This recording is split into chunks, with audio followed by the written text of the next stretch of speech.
Well, hello there, and welcome to the story of us from cosmic dawn to the depths of being. I'm your host, Jeff Ellison, and we've got a real treat for you today. We're reigniting our NextGen series. This is our series focused on the young individuals who are going to make a difference in the world one day. You look at them, you can just see it in their eyes. But it's also a little different because I've always been told as a dad, I'm supposed to really dislike my daughter's boyfriend. I've tried. I really have. But I just can't do it. Because Max McGuire, he's one of those guys that doesn't quite fit in a clean little box. He's 6'5", he's strong, he's tough. He looks like he could handle himself in any fraternity brawl in the SEC conference. But then you sit down, you spend a little time with him, and you realize there's a whole different side to Max. He is very thoughtful, creative, a genuinely great friend to the people around him, and really anyone he meets. He's an artist. He's an adventurer. He's a guy with many layers. So today we're going to peel those layers back a bit and figure out who Max really is as he steps into this next chapter of his life.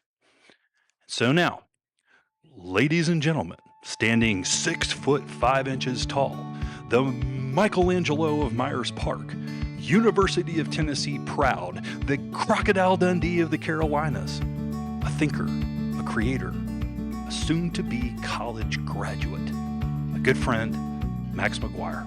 Let's take a listen. Max, welcome to the story of us from cosmic dawn to the depths of being. I'm so glad to have you here today. Hello. Glad to be here. Oh, this is so much fun. I've been waiting for this moment for so long. We built this studio, had you in mind. I always wanted to figure out a way to get you here. And for listeners out there, it's an important day today. Today is Kentucky Oaks Day, the day before the world famous Kentucky Derby. So we've got Max McGuire here, good friend of mine, came up from Knoxville. Now, all right, before we get started with Max, I got to acknowledge something. This episode with Max today is going to be a little bit different.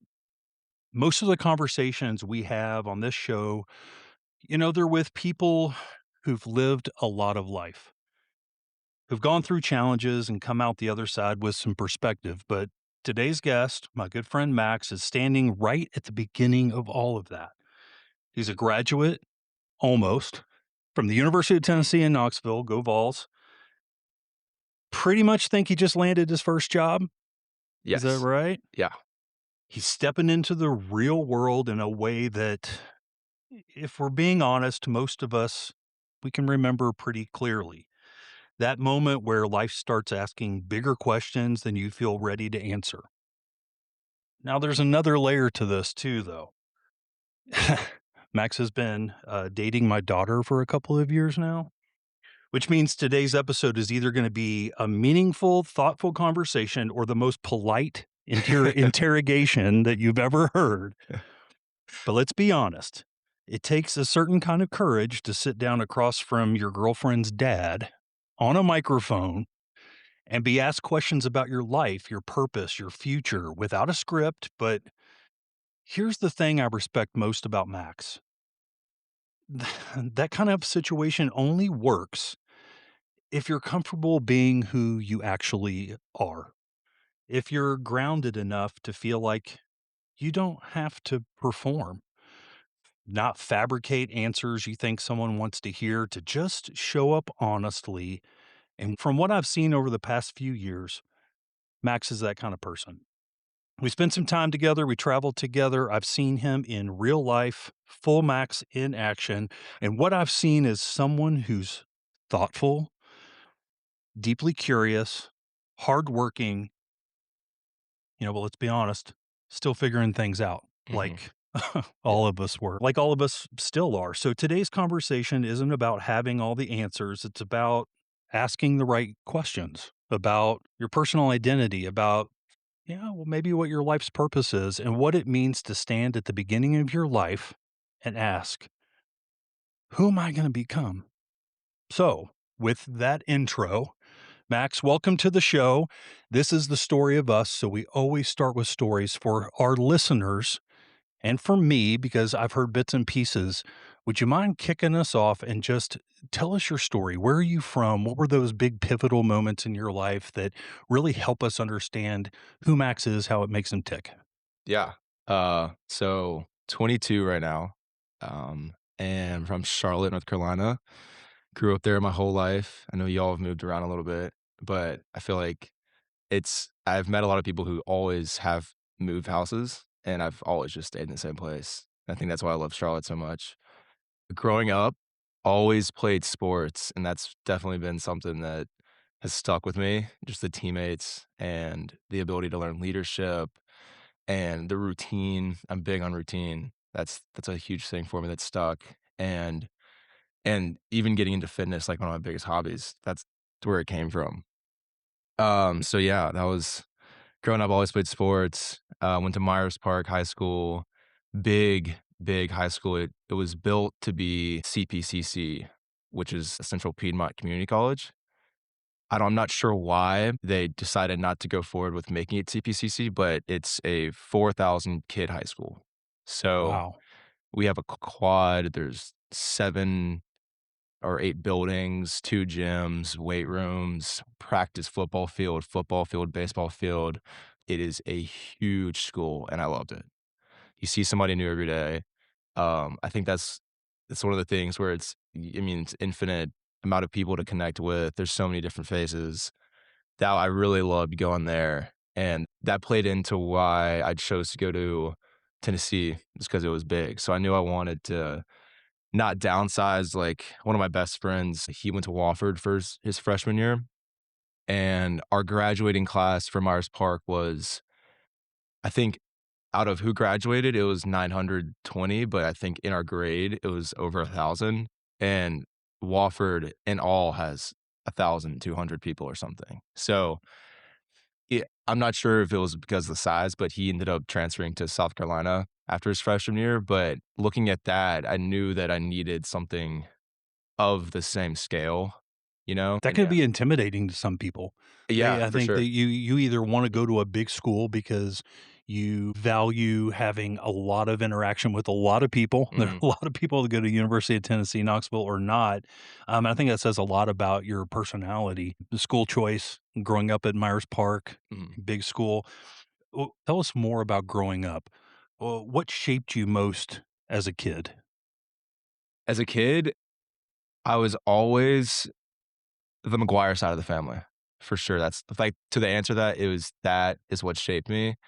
My dad is a brother of 4, Uncle Jim, my dad, Uncle Ed, and Uncle Chris. He's the youngest. Uncle Jim is this crazy festival hippie-like artist, photographer, the coolest dude ever. And so he has a studio, and growing up, we'd go on these family vacations, and he would walk around the house naked, or he met my best friend, and he emerged. They're at a leaf festival, and they're in this lake, and my best friend Nathaniel was there, and he had no idea who this guy was, but Uncle Jim emerges from the lake, and he's covered in mud and naked, and he goes up to Nathaniel and tries to mess with him, and it turns out that Nathaniel's dad and Uncle Jim were really good friends, and me and Nathaniel were really good friends. We had no idea there's that connection, Oh, wow. and so Uncle Jim went in there to mess. Him and his dad, like, communicated and was like, "Yo, that's right there." But he was amazing. My artistic side comes from the McGuires. My 2 great uncles, Uncle Steven and Uncle David, they're huge artists. We have so many of their paintings. They're realism artists, so they paint oh, the Virginia Creeper. Ooh, Yeah, so very they cool. have this whole series of that train, and it's in this huge book that they published, and all the lore around the train and how it impacted that area of West Jefferson that it used to run towards, and they have some crazy stories about growing up during that time, and so they're a big artist. They've done murals all over the place. Just so growing up, my biggest characteristics are definitely from that side of the family, I think. Not that I don't love the Hostelers, they're amazing, I love them, but the McGuires are a big, crazy bunch of people. Big influence. Seems like a little different than maybe the Hostelers. You got a balance Oh, yeah. between the Yeah, 2, yeah. right? But everyone was right there in Charlotte. Yeah. Oh, yeah, we were all really close. Do you know what brought the family originally to Charlotte? Originally, so okay, let's see. My dad grew up in Winston-Salem, and then he moved to Dilworth in Charlotte. That was the neighborhood that they lived in. My grandpa, Pappy, grew up in, I feel like maybe Todd, which is near West Jefferson. So they've been, as far as I know, in North Carolina the whole time, their whole lives. And then they moved to Charlotte, I guess, because it was bigger and maybe there was more uh, education opportunities or whatever. But we've always been in that area. Mama Ann has always been huge on keeping everyone together. So all of my cousins growing up lived in Charlotte or Ballantyne, which is a Bloomberg 30 minutes away from Charlotte. So we're all super close. And then the Hostettlers, they grew up in Mount Holly, and that's where my mom grew up too. So they're, I mean, 45 to an hour away too. So tell me about your parents. When did they meet, and what did they do when you were growing up? So my dad had a shop in Noda, which is like artistic little area in Charlotte. Now it's getting a little it's getting way more popular, but back then it was like where all the festival parades were and whatnot. So he had a t-shirt printing shop back there. And I went there as a kid and he had the whole circular t-shirt press that he would use to make t-shirts, and it would be for like bands or promotional things for some small local businesses. It was so cool, and he would have all these shirts that he kept because he always like keep one for himself, and they're like the coolest shirts ever. But he was there, and I think he was having some sort of garage sale. He was selling a bunch of furniture, and my mom walks in, and they get to talking, and then after that, they they just went on a couple of dates, fell in love. Yeah. Awesome. Mhm. Now, your mom worked in banking for a long time, right? Yeah, she was at Bank of America for I think her whole career, just bouncing around jobs, love moving up. Yeah. And you have a sister. I do have a sister, Mia. She's amazing. She lives in New York right now. Her and Peyton are really good friends. She went to South Carolina, so I almost went there. Honestly, I would have gone there. However, I when I applied out of high school, I applied to their international business program, which is like third in the nation. So I didn't get Okay. in. That's okay. Yeah, Things it's happen okay. for a reason. Yeah, yeah. I think Tennessee worked out really well for you. Right, right. And Mia's great because she's gonna love that I'm gonna admit this, but it's been really nice to be a younger sibling and be able to follow in her footsteps. And she's carved a really good path, and she's messed up a lot. I mean, we've all have, but being the younger sibling, you get this ability to learn from your older siblings' mistakes. And so it was great growing up after her, but it was nice leaving her side and going to a different college because we kinda had this idea that I would just go to South Carolina. And I had friends that went there too, and there's other reasons, but it was nice kind of carving my own path away from Mia. When you elected to go to University of Tennessee in Knoxville, what did you think you were gonna do with your college career? I initially, since I'm good with drawing, I really wanted to be an architect, and knowing that I couldn't get in outright from high school to get into the architectural program. I went in as a finance major and then quickly realized that, um, the process of switching into the architecture school, it was just I can't remember, maybe I had to test in or something, but it just wasn't possible, and ended up just switching into supply chain. Yeah, And so that's what you're gonna be doing in Charlotte, South Carolina, right? Is working in supply chain management. Charleston. Oh, Charleston. I'm Charleston, sorry. yeah. Yeah, I just spoke wrong. I'm sorry. I knew No, that. I'm really I knew excited for that. that though. Yeah. Yeah. Yeah. Okay, so your parents are not together anymore. I've gotten to meet No. your mom. She's wonderful. Yeah, She's yeah. super cool. Haven't met your dad yet, but I'm looking forward to it. I Mhm, think that's going to come up here pretty soon. Seems like a really cool guy. mhm. My parents were divorced as well. When I met you, I think Peyton said, "I mean, you guys are going to really hit it off. You were the same number 44 in We have a lot in football. common. We have a lot in common. You're big into sports. I'm big into sports, but you've got that artistic side. And I'm just kind of tapping into that now with Yeah. my podcast. And I picked up my guitar again and trying to bring that back into my life. But people ask me my story, and a lot of it comes around this feeling of having divorced parents. Yeah. It can go multiple different ways. Mhm. What did your parents' divorce teach you about relationships or life? Or what did you get from that, you think? From that, it was a lot. For starters, they're both very much in my life. It's not like one split, never saw dad or mom again. So, lived with my mom growing up, me and my sister.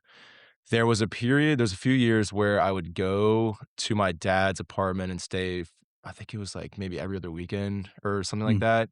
And so, did that. I think a lot of kids that have divorced parents do that. So, that's a universal experience. But a lot of it was kind of figuring stuff out on my own. You know, as a dude, it's weird growing up. I think it's a little weird seeing other friends of mine have their dads in their homes and how they interact. mhm, And it was kind of interesting not growing up with an immediate outlet to a father figure. A lot of it, I kind of right. learned to just not think about that possibility. But he was very much there. He lived right down the road. But seeing my friends, have these inside jokes a lot of the times or talk to their dad like it was their bros Yeah. was kind of weird to see for me.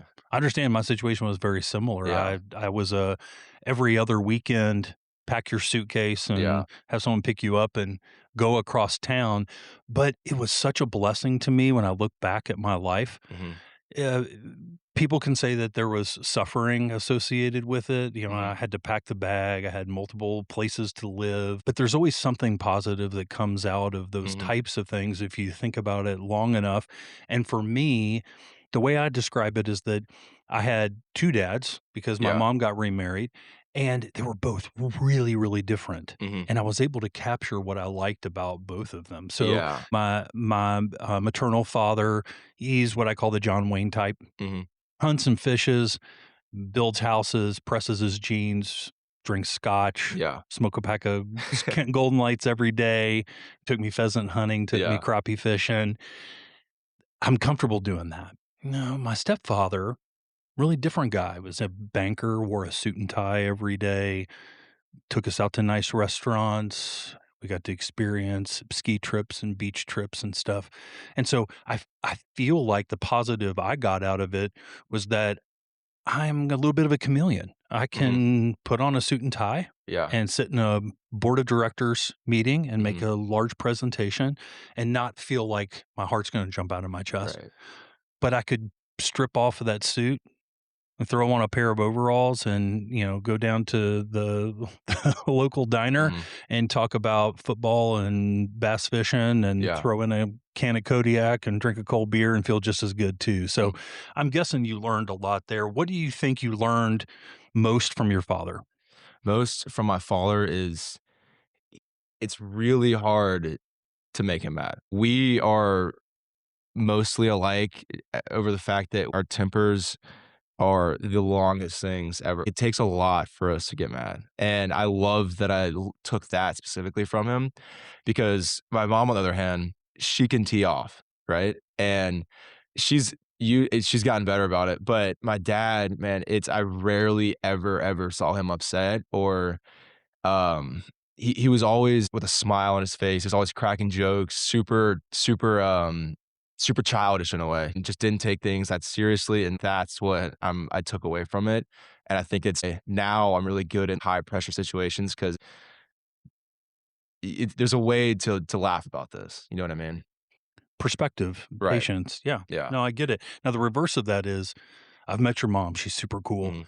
And you learn something different from your mom. And I think in the best situations, you like me, Mm. most people, if they look back, they take a little bit from here, they take a little bit from there, and they start becoming the person they're going to be. Mhm. What do you think you took most from your mom? She is very determined and hardworking in a way where she knows that she's the only woman in the room, but she's gonna control the room, if that makes sense. And she doesn't get nervous Hmm. or in the face with, like, a room full of men or something like that. She's very, like, Confident. yeah, confident, like, "If you watch this." You know what I Right. mean? And so that's what I took away from her. She's also just incredibly smart, and She's just brilliant. Awesome. Yeah. Now, this is a tough question, but looking back, you described sports being really big to you. And I know a little bit of this story. You were a football player. You Mhm. played other sports too. What other sports did you play? Started out playing soccer and a little bit of, like, rec basketball. Okay. Mhm. Yeah. But ultimately at Myers Football. Park, it became football. Right. And you were a tight end, Defensive end. defensive end. But started off playing tight end. Okay. Yeah. Big guy. You had an injury, right? Tell us Yeah. about that. So, the way this lays out is we had, during the midst of COVID, all the public schools canceled that fall semester following the spring that we all got let out for COVID. And in the fall, we had to cancel our season and postpone it to the spring. So we played a football season in the spring. After our after we had a spring break, I believe this was the time where we could come. It was optional to be in person, and I would go because I had to get out of the house. Um, we could go in, and then we had spring break, and then the week after that, we had our last week of regular season scheduled football. So that Friday, we had a game, and it was one of the last plays, and we're about to go to the playoffs. One of the last plays, I'm defensive end, and it's an extra point kick. I come around the edge, the ball snapped, come around the edge, and usually the linebacker will give me a shove, which is to get me there faster so I can, dive Mhm. and try and block the ball. Gave me a shove, and I kind of stumbled forward, lost my balance, and my teammate who was coming around the other side, his thigh connected with the top of my head. And at that point, my neck just crunched on itself and I broke the C4 vertebrae. And so I laid down, instantly kind of knew something was up. And usually, like a lot of, if you ever get hurt on a football field, everyone's like, oh, you're fine, whatever. And I was fine. It didn't necessarily, it wasn't excruciatingly painful, but I was like, this is my neck. I'm not going to move. Don't touch me. Just get somebody over here. And so that was the story behind that. And so no more football. No more football. And it was honestly a blessing because I was expected to go play in college and I really didn't like football. I was good at it, Oh. but I didn't like the commitment that came with it. And I always felt bad about that because you would have these guys that love it and that need that opportunity to go play somewhere else or get their education or Yeah. whatever. And it was always something that I felt guilty about because I never loved it. I would just do the bare minimum. Like when do you know what Huddle is? Sure. Yeah, it's like you post all your game clips Mhm. there, and so scouts can look at it and whatnot. They had to force me to sit down with my defensive coach and my head coach in an office, and they're like, "You're making one. You have to." Oh, they would always ask me, about camps and colleges, and I wouldn't ever be like, 'cause you can't tell them you don't want to play in college, or you can't tell them you don't want to keep playing, especially if you're Right. starting and whatnot. And it was just something that gave me a whole lot of stress and that I quickly figured out wasn't something I wanted to keep doing in college, especially because it would just ramp up times 100. And so it was kind of a blessing Yeah. for that to happen. And so But you yeah. kept doing it and you were playing sports. There was something that you loved about it. And my guess is it was the people, Mhm, the camaraderie, mhm. a little bit of the competition. Yeah, Maybe the physical aspects of it a little bit to a right, yeah, degree. I mean, obviously not the commitment and the practice and the overwhelming things that can happen in mhm, sports these days. Kids sports are completely out of control. mhm, There's no balance. I get it. yeah, But our stories are parallel.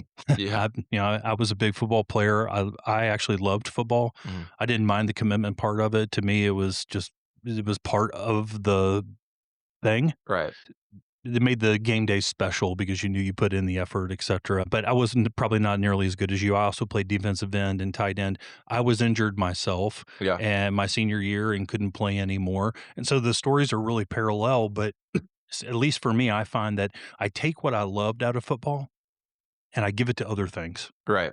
Do you do the same thing?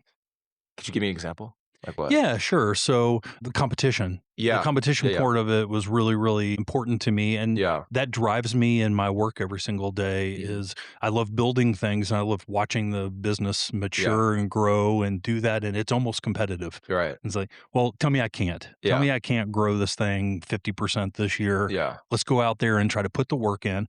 And then also, I manage people and have for years as if I'm kind of a coach. Mhm. Lead, train, encourage, motivate people. Right. Uh, Talk to them in a huddle like I would a little league baseball team or a Mhm. high school football team. Yeah. And these are adults, and it's worked for me, Yeah. but it fills that gap for me. Yeah. So I don't know, maybe you haven't gotten there yet, but you might be able to think, Yeah. this is how I've actually taken the things about sports growing up that I Mhm. loved about it, and I've been able to transfer it Yeah. and apply it to my personal life. That's like what I mentioned earlier with the routine.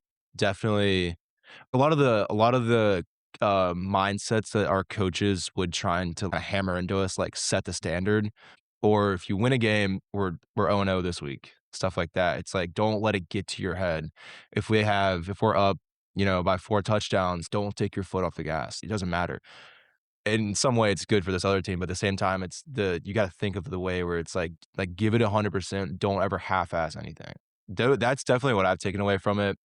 And just again, the routine, after football, after I stopped playing, I lost, I think, like 55 pounds in a matter of like 3 months. Just because when I broke my neck, I was 255 pounds. And now I've been hovering around like 115 ish, maybe 110.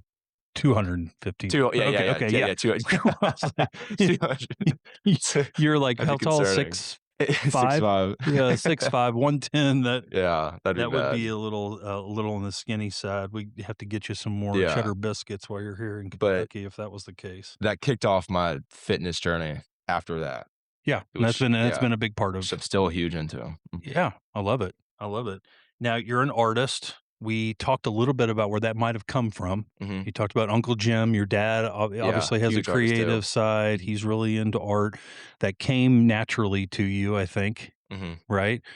But tell me more about the artistic side of you because it's something that's been fascinating to me that I'm a little bit jealous of. I'm just now at 50 making time to be creative and fire that right hemisphere of my brain Mhm. and just get that feeling, let it go and create something. But you've kept that a little bit in your life. Mhm. It feels like it comes in and comes out Mhm. in seasons, but what do you feel when you're creating? And you like to paint Yeah. mostly, is that right? Yeah, yeah, yeah, like, everything before we get into this, can I give you something? Of course. I've got a Yeah. gift for you. Oh, yeah. So, I painted this for you yesterday, actually, Oh, okay. and I had Hot. an idea. I was bouncing around some ideas, but I couldn't land on one, and then my buddy was wearing a shirt with Sasquatch on it, Yeah. and then here. Oh, that is so cool. I love it. Yeah, So Sasquatch and a it's you. cowboy. That's you as a cowboy. I love it. Mhm. They're chilling by the Some campfire. some words on the back too. Okay, so on the back of this canvas panel, it says two cosmic travelers, a cowboy and Sasquatch, share stories over a fire on an unknown planet. It's awesome. I I'm can't wait to frame it and put it up. It's going to fit perfectly I'm glad in you like it. the story bus from Cosmic Dawn to the Depths of Being studio right here. Yeah, Thank you. of This course, is yeah. very cool. I'll cherish it. I love it. Yeah, it makes you wonder what planet they're on when you see all those stars. Yeah, and then I think he's got a little something in his hand Yeah, I see that. too. I see that. It's very cool. Very cool. Thank you. Yeah, I'm gonna Yeah. sit here and ponder what they're talking about. I Maybe know. we'll write a blog post about that. Thank you, Max. That's Of really course. cool. I love it. But to get back to it, I've probably been drawing. Drawing is what I love. That's what I'm good at. I was probably drawing before I could even talk. I mean, just always, scribbling on my hand. If there's an extra area on the white piece of paper, I'll scribble something there. Just it's almost like it's almost like an instinctual, like, I need to put something there. Something Mhm. needs to fill this space, or it's too clean, or it's always just been something like an itch, you know? And so growing up, I'd always have in elementary school, I would make these comic books. I had like 20 characters that I would draw on repeat, and I'd create these comics for them. And I had names for all of them. I've always tried to look into these old bins of my crafts and whatnot and find a notebook where they're all there, but I have vague memories of them. One was this version of Garfield that I made. I took a comic from Garfield and kind of created this separate cat from him and named him something. I forgot. One was I forgot his name, but there's this character that was supposed to be Mickey Mouse. It was Otto or something, and then Disney scrapped it and then created Mickey Mouse. So it was like I found out about this guy, and so I kept drawing him over and over, so he was one of mine. But just all throughout my life, always been drawing. When I was little, we had this, I forgot what it was, maybe a newspaper or a magazine. I would enter into these little art competitions where it was ages 4 through 12 or whatever, and just would draw stuff for that. I think Band-Aid had an art thing where it was, you draw some things on the Band-Aid as like a design, and I did baddie for Band-Aids. It was these little bats flying around on it. So it's always been there. I've always been mixed media: painting, drawing, coloring, crayons, oil pastels, everything. But it feels like finding raw, empty space and filling it with something either beautiful or that came out of your head. It was Mhm. just was that filling that void, Yeah, that empty blank canvas anywhere you could find it on the yeah, school notebook, on the textbook, textbook, wherever, maybe on the desk every once in a while. yeah, I'm guessing. definitely does. Yeah. How do you what? How does that make you feel when you're doing it? It's it's so very recently I've been able to I've kind of unlocked this. Okay, let me back up. So growing up, if you hand me something, a picture, and you say, "Can you draw this?"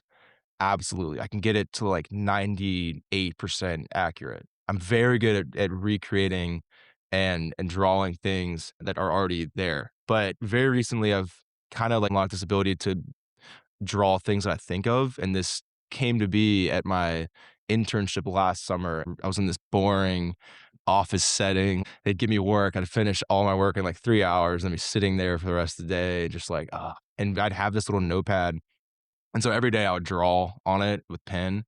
And I kind of like unlocked this ability to be able to think of something and draw it. Cause that's like, to me, I was always mad or guilty because a lot of the stuff that I'd paint or draw was already somebody's or already existing. And to me, I felt like I was kind of cheating in a way. Not cheating because it's like my admiration is like the It felt fact. technical. Yeah. I was that you were using the technical component of your brain. It's like, let's take this and replicate it. And Yeah. you're just really concerned about getting it accurate, Right. not making something beautiful, Mhm. maybe. And that was, yeah, exactly, not making something beautiful. I wanted to, like, create something that was like, I came up with that, you know what I mean? That was my idea. So although I really loved what I saw and I was like, "I want that in my room. I'm just gonna paint it." And I'm not, in no way stealing their form. It's like, I'm flattered by it. I want it, you know?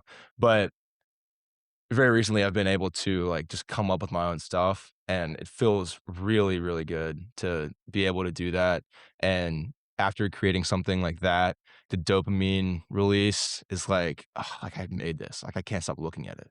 Do you feel like it reduces the noise of the world and you get in the zone? Yeah. And you're thinking about the painting, but you're not Yeah. thinking about what's gonna happen next later in the day or Right. the big exam that you have to take Mhm. or moving to Charleston and all the Yeah. things that have it's a busy time right now for you. You're Mhm. transitioning, your college is over, if you can believe it. But getting into that painting, that is a couple of hours where you're doing nothing but just creating. Mhm. Is that fair to say?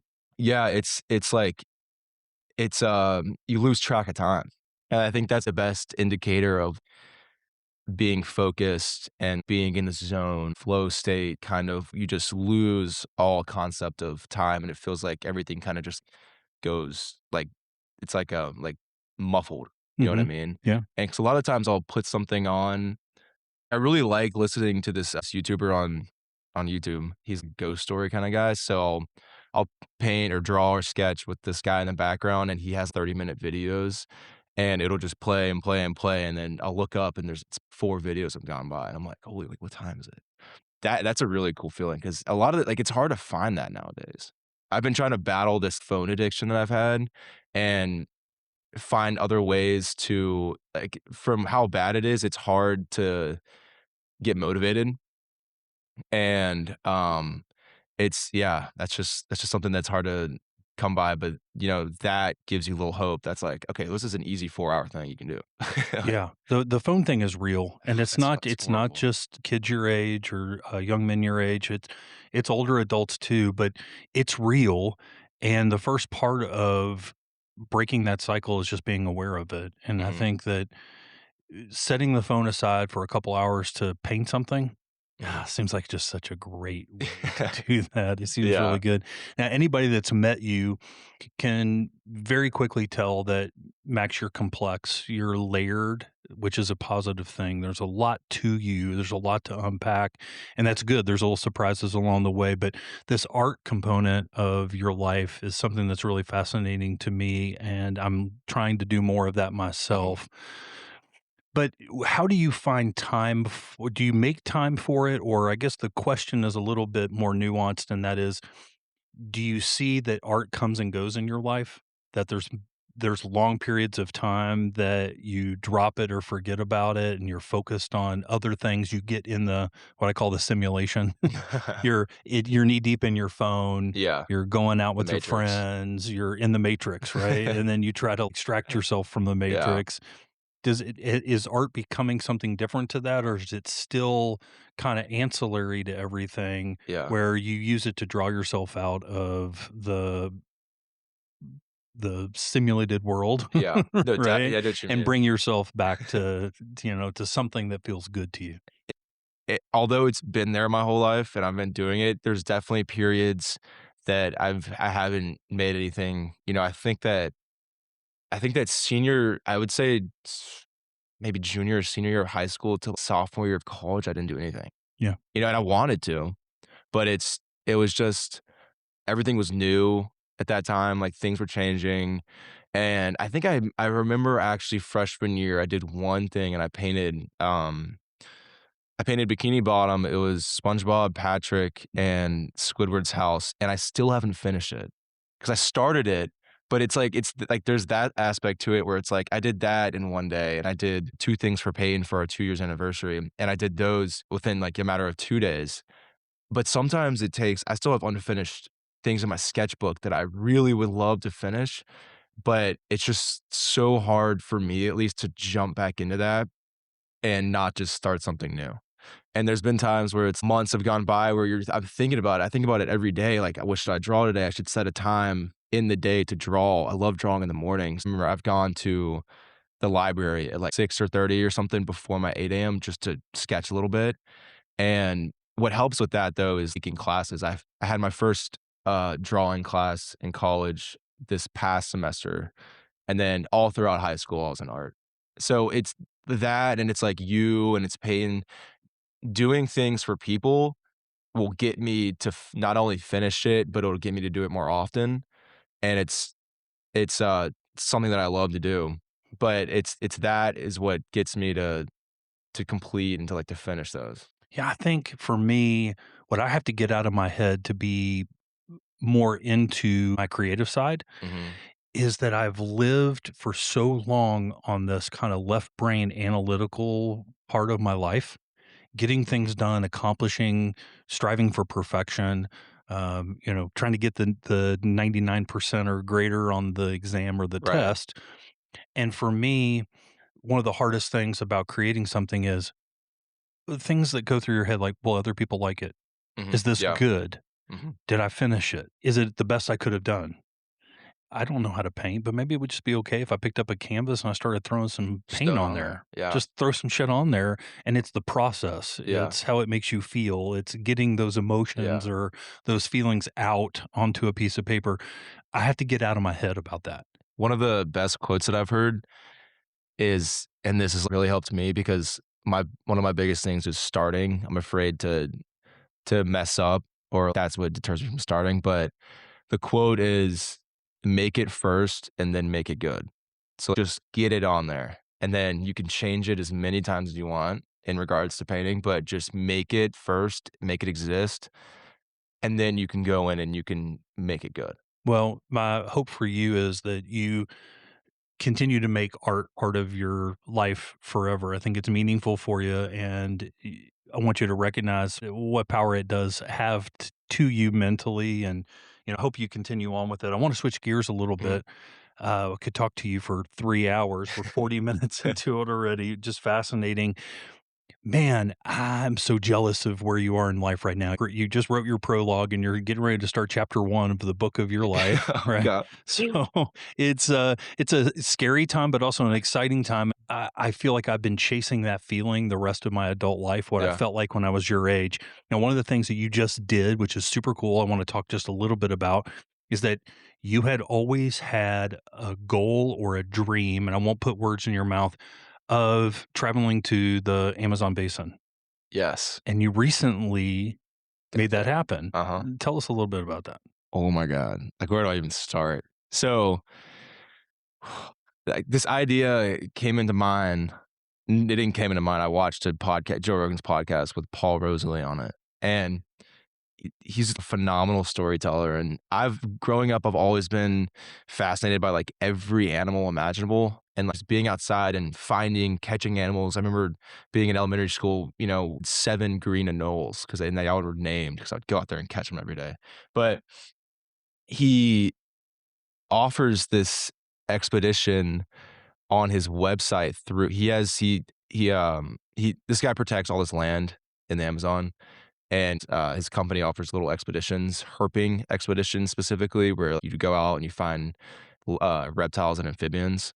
So I was like, well, if I'm gonna get out there, I'm gonna do it with this company because I like the guy, and it seemed like this is as remote and as gritty as you can get without it being dangerous. So I worked on a ranch with my best friend Devin, saved a bunch of money, and it was like I think it was like $1,500, something like that in all, and Ooh, 100% worth. I a lot of worked money there, for a college kid. yeah, Mm, right. I worked there knowing that this is what I wanted to spend the money okay. on, and so I went the week before spring break this year, and I took a flight from Charlotte to Miami, from Miami to Lima. I spent one night in Lima, and then I flew to Puerto Maldonado, which is Port Maldonado. Maldonado was the guy that established this gold mining, small, super small, on the edge of the jungle town, super remote. There's not much around it.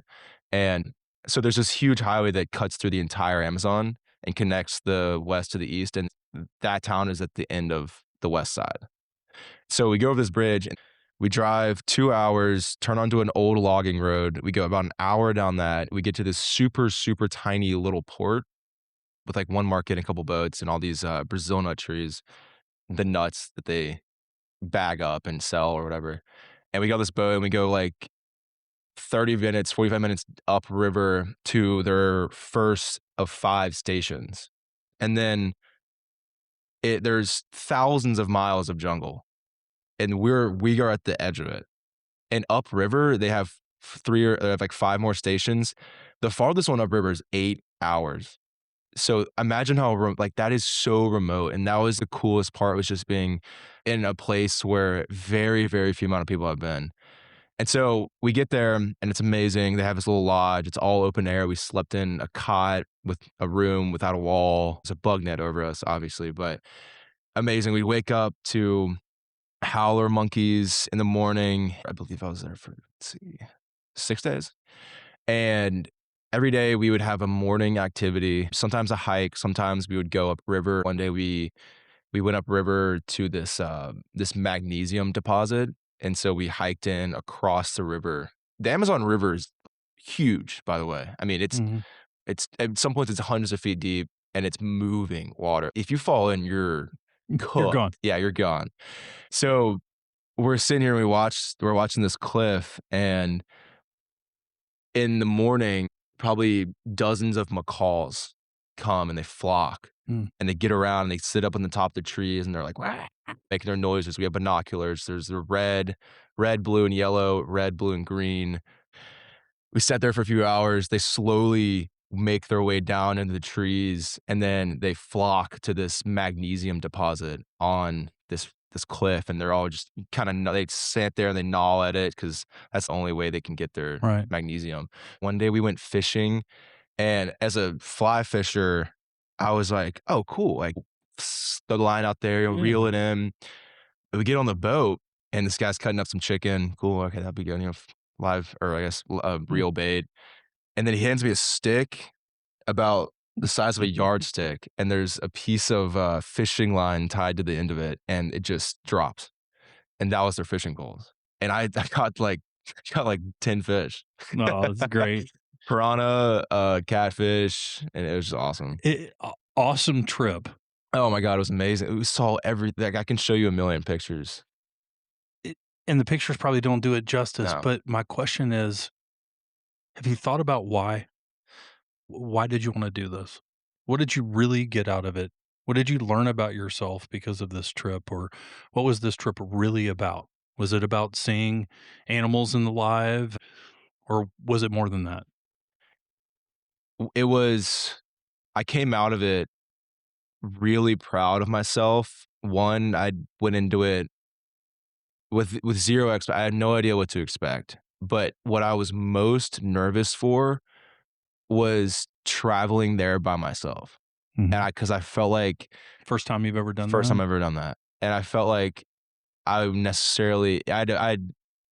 had to prove to myself that I could get to this pretty kinda logistical nightmare spot, and that's what was, most nerve-wracking and what I was most proud of myself for was, like, you went to a country that, speaks Spanish. I have a little bit of Spanish knowledge, but, I'm carrying around this book who has the best, Right. 100 best phrases, and just traveling there alone and getting back was a huge eye opener for me, and it made me realize it's not something to be afraid of.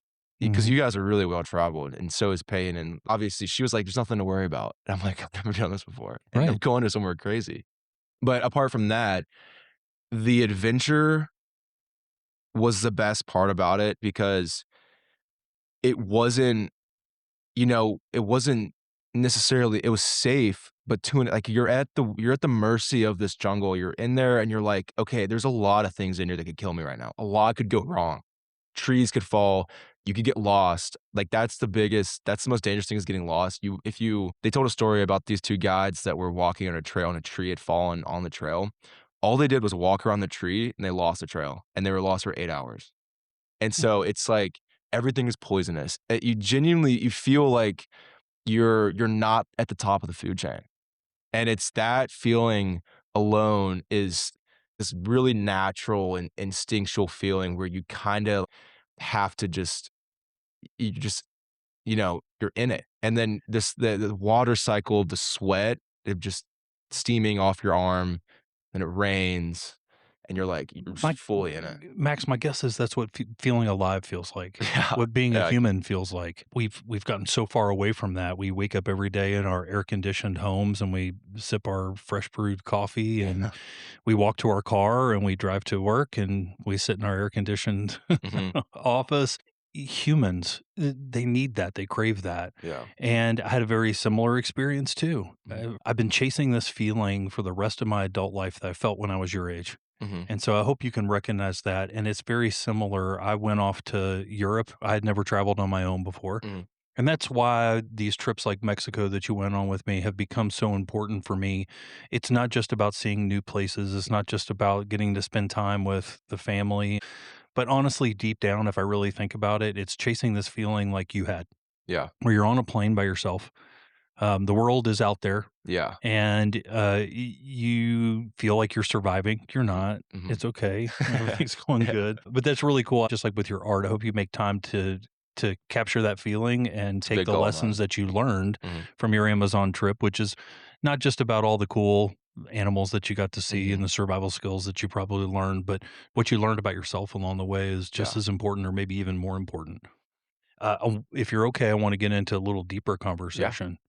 let's do it. This is a pivotal moment in your life, and it can be scary, but I think it's also a natural time for people your age to start asking the big questions. Mhm. The questions that humans have asked around campfires, maybe not with Sasquatch, which would be really cool on foreign planet, but around campfires since the beginning of time. Like, Mhm. who am I? What is this all about? What is my purpose in life?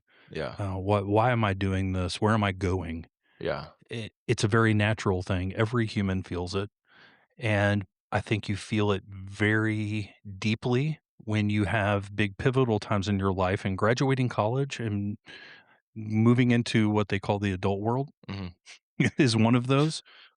Have you thought about, well, let's say, purpose? Yeah. Do you feel like your life has a purpose? I feel like what I should aim for in terms of purpose is just doing a bunch of stuff in the sense of just try everything. Figure out what I do and what I don't like. I wanna keep doing the things that I'm good at and that I enjoy, and wherever that takes me, that's where that'll be the purpose of it. I mean, I feel like there's a lot of cases where people won't try stuff, or like they'll shy away from, like, I know I'm gonna be bad at the guitar if I start playing, but it's a lot of people will just be like, "Oh, yeah, I can't play, so I'm just not." Right. Like, I think that trying everything and figuring it out, like, defines who you are. Just what you do, what you're good at, what you like. Yeah. No, I think so. And I think it's not a fair question. And it's a Yeah. loaded question because I think that's something that we talk about for the rest of our lives. There's not that perfect answer. There's not perfection. It's the strive towards it. It's asking the question that makes Mhm. my life the most meaningful. Yeah. And my guess is, and I haven't thought this through, it just kind of came to me, but you have some really close friends. You Mhm. have friends that you've known for a long time. They're Mhm. part of your Myers Park crew and Yeah. your Charleston crew, and they've followed you along, and you have close, meaningful relationships with other dudes, which Mhm. is really cool. Yeah. You know, Love them. us dudes are sometimes, I have some really good friends I won't talk to for years, Yeah. and we can just pick back up. Uh-huh. But my guess is if you're struggling for what you think might be your purpose or your meaning for your life, Mhm. I would ask your friends Yeah. what you bring to the table. And that may just be enough for the purpose. And Yeah. I have some ideas of what I think that might be, but maybe you ask your buddies, Yeah. like, I definitely "How will. why do you hang out with me? Who am What do I bring to the I? table in this relationship?" And honestly, that's probably somewhere closer to the truth. Yeah. So, okay, so right now, what matters most to you? Friends. Everybody. That's what it's always been. It's always been friends. I like the kids from that I grew up with, the people that I've met in college who I've become really close with. It's always been the question of, okay, we're going to college. How can I still hang out with y'all? How can I still talk? When's the next time we're going to see each other? Now we're going to Charleston. It's like, okay, how do I stay in touch with everybody? Like, how do I continue to talk to my roommates and, every day, right? It's obviously it's not going to be every day. It's going to change, but it's always been my friends are so important to me. And so that's what that's what I'm like most nervous about, is like not losing everybody, but it's just it's different when you get into an environment where now you're kind of back to square one. You get to college and you have your friends that I had Walker, who was from Myers Park, but it's like, okay, now you have a whole new set of people to meet. And now we go to Charleston, I'll be with Alex and a couple other people, but now there's a new set of people that we're gonna meet, which is exciting. But it's hard, splitting ways with people that you've been with for the past 4 years and gotten really close with. Yeah, I have such a hard time not preaching, not trying to, "Hey, Max, I got a lesson for you," Yeah, I'm sure. but it can be daunting to think, "Ah, the society expects the next part of me to be an earner, Mhm. to be a maker, Yeah. Yeah, yeah. to transition into a full-time career, and to set other things aside And arguably that happened to me. Mhm. There's a before real life and then a transition later in my life where I could take a pause and take a deep breath and think, okay, wait, time out. What do I really want? And I did. I bought into the system. Yeah. Um, If you were to talk to me about that, because I think about that all the time, like, am I just gonna work my ass off for the next 15 years? I mean, surely that's not a bad thing, but what would you say to someone like me who is thinking the same thing? How do I not get trapped yeah. in this? Yeah, no, and I think recognizing it is the first thing Mhm, because I would say most people, including myself, it happens naturally and you don't even stop to think, wait, do I want to buy into the system? mhm. Do, do I want to sell out to the man? Yeah. Do I want to do my life the way that society expects me to do my life? Or is there something more meaningful for me? And I think just having those conversations and recognizing what we just talked about today, we unpacked a few things. Number one, art is really important for you. It gets you out of the simulation, it gets Mhm, you zoned in, and it centers you and it makes you feel more like yourself or more alive. mhm, Right? We talked about that. We talked about your trip to the Amazon and what that taught you about trying new things, experiencing those things, the aliveness that you felt of being human. mhm. And we talked about the importance to you of maintaining solid relationships with other human beings. So I guess my advice would be set the goals that you want to set, define success for yourself. What is success? Someone told me a long time ago, I would just mentioned it on a previous podcast.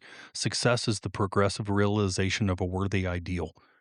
Meaning success is not how big of a house you have. It's not Mhm, the car that you drive. If you set out to be the world's greatest visual artist, and you're progressively realizing that goal, you may not be the world's most prominent visual artist, mhm, but you're progressively realizing that and that's a worthy ideal to you, mhm. then you're a success. If being the best parent that you can be and raising a family is ultimately your goal and you're doing that, that's success. So don't let society define success for you. And then uh, I would say figure out what you think you want, be open to the world as things change and be willing to change what it is that you want and be very clear about what your non-negotiables are. Yeah. Meaning, what am I willing to sacrifice to be able to get this? Because life is about trade-off. Mhm, Okay, I want a big house and I want to drive a nice car. But there's nothing wrong with that. mhm, But if the sacrifice is I probably won't see my friends very much. I may not be able to be a big part of my children's lives. mhm. Just make that decision cognitively. Yeah, Recognize that you're making that decision and let that be okay, but don't let the system suck you up. yeah, Don't let it don't let it become a tsunami. Don't let it get out of hand where you look up one day and then 10 years have gone by and you say, what have I been doing? yeah. It's hard to do. Mhm. I like what you said about don't let society, tell you what success is to you. That was good. Yeah, and I like it's that. it's hard not to, especially in today's digital age, because you get to see a perfectly crafted, Yeah, well somebody. organized life of millions of other people right there on your telephone, right there sitting in your pocket. Mhm. And they don't take pictures of them taking a shit in the morning or, No. you know, Yeah, when a bad day yeah. happens. And it can feel like you're consistently behind.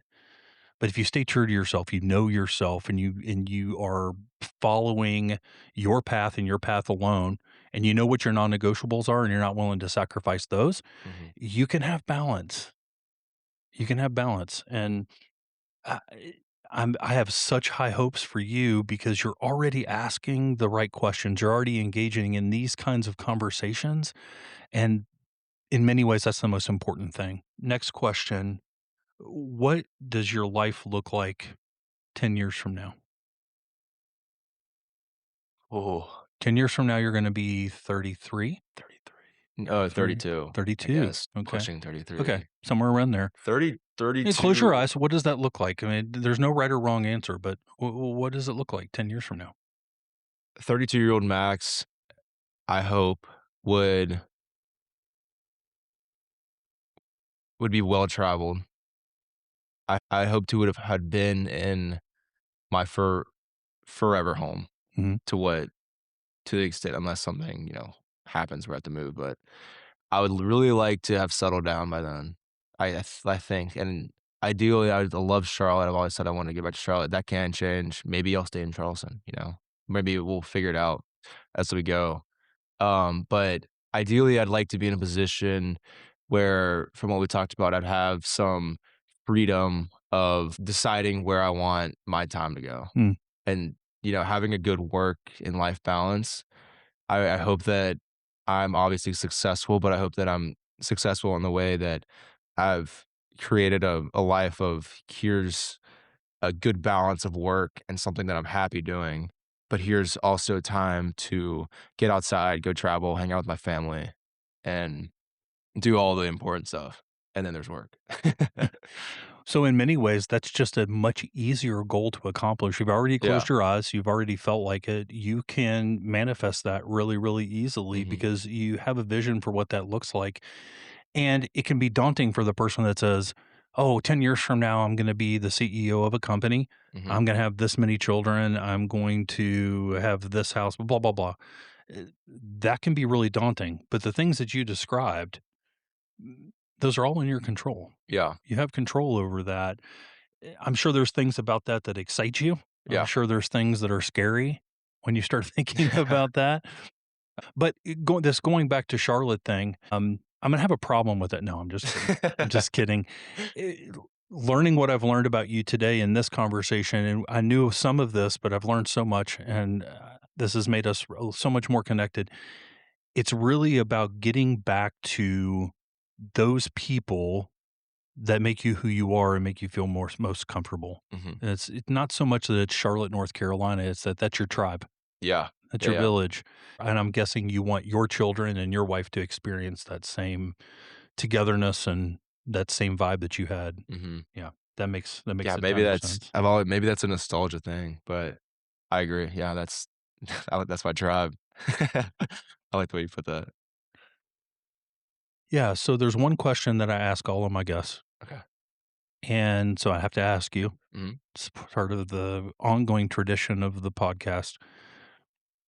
If you had the opportunity to go back to a younger Max, and you know what version of you this is, Mhm. maybe you're 3 years old, maybe you're 13 years old, I don't know, but there's an old Max Mhm. that you connect with, and you had the chance to whisper something in that kiddo's ears, what would you wanna tell them? Oh, that's a good question. This is gonna sound a little weird at first. I think that I would tell him to prioritize my interests, his interests more. I was very much, still am, but, I was a really big people pleaser to the point where I would put myself in really uncomfortable situations just so that I wouldn't possibly make somebody feel bad or whatnot.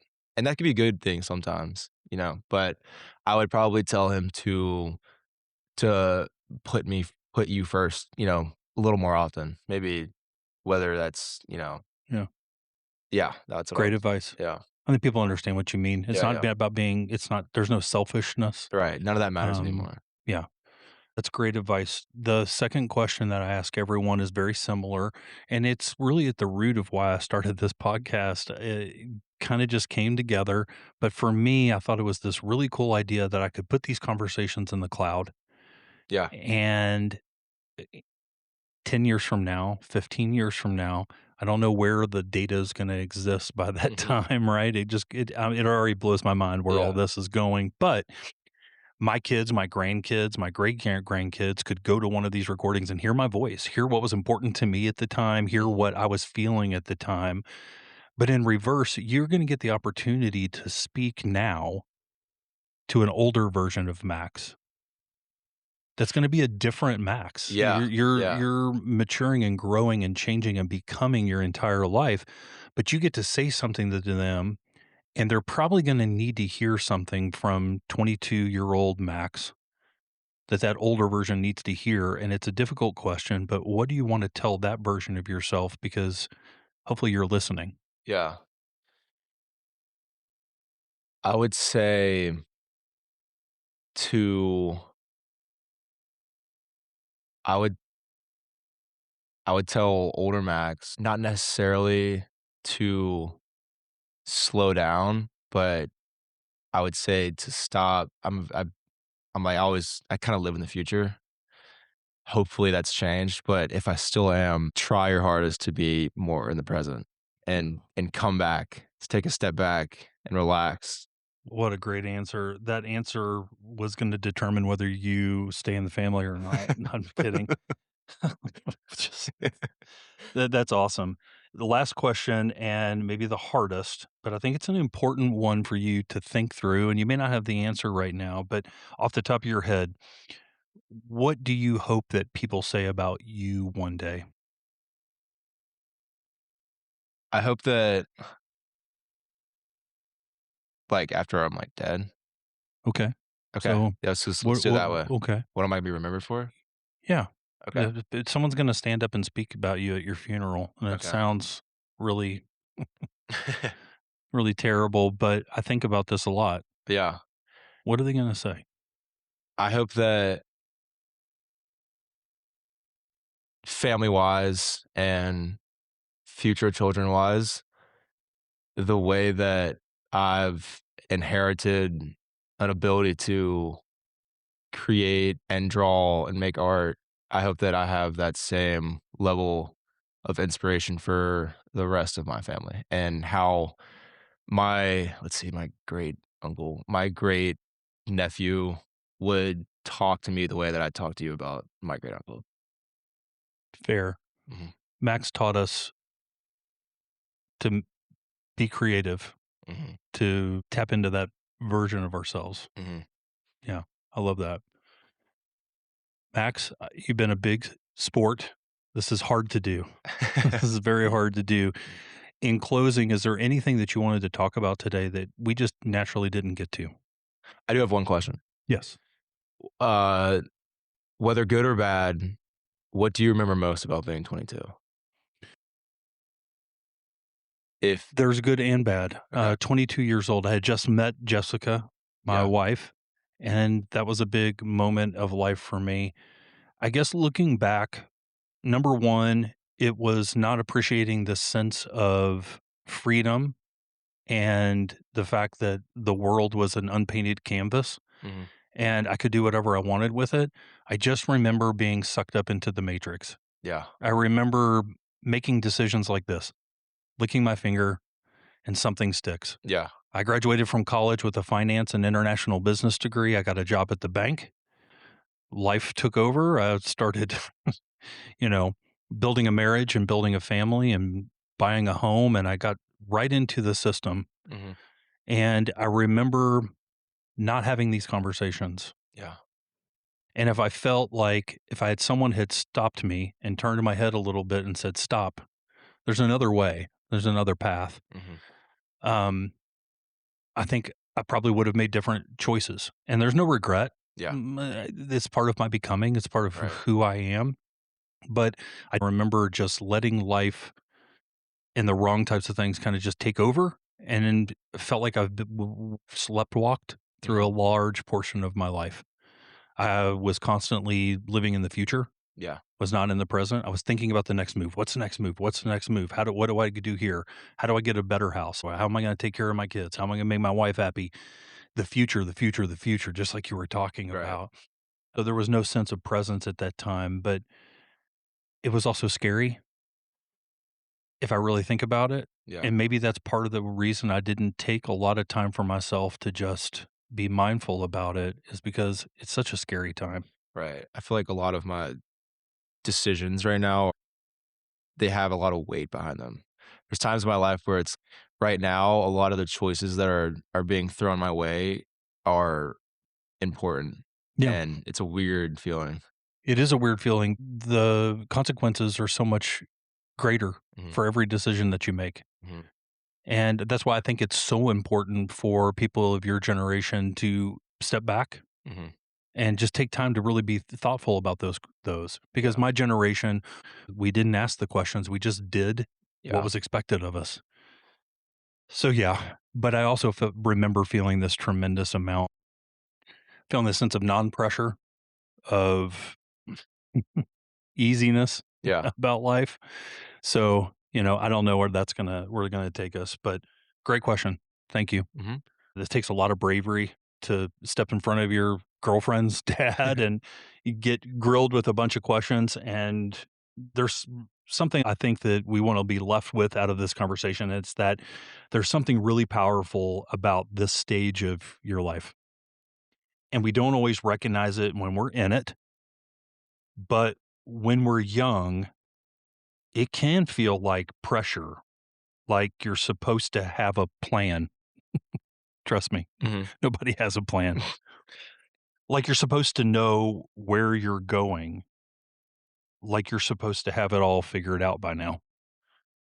But the truth is, Max, this moment isn't about having the answers, but it's really very, very important that it's about asking the right questions. Who am I? What matters to me? What kind of life do I actually want to build? And maybe even more important, what kind of person do I want to become?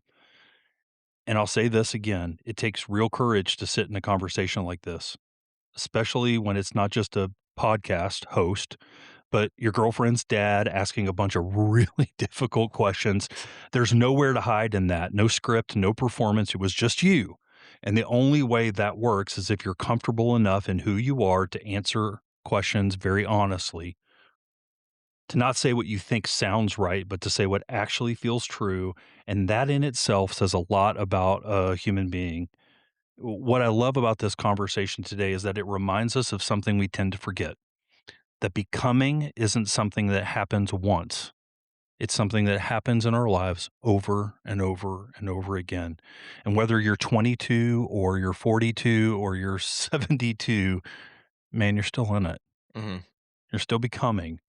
And maybe the best thing we can do is stay curious enough to keep asking the right questions and grounded enough to do what you did today, which was answer them very honestly. So, with that said, Max, thank you. Appreciate you. Mhm. And I can't wait to see how this all shakes out. Thank you. It was a great time. Got a friend for life. Max, peace be with you. Peace.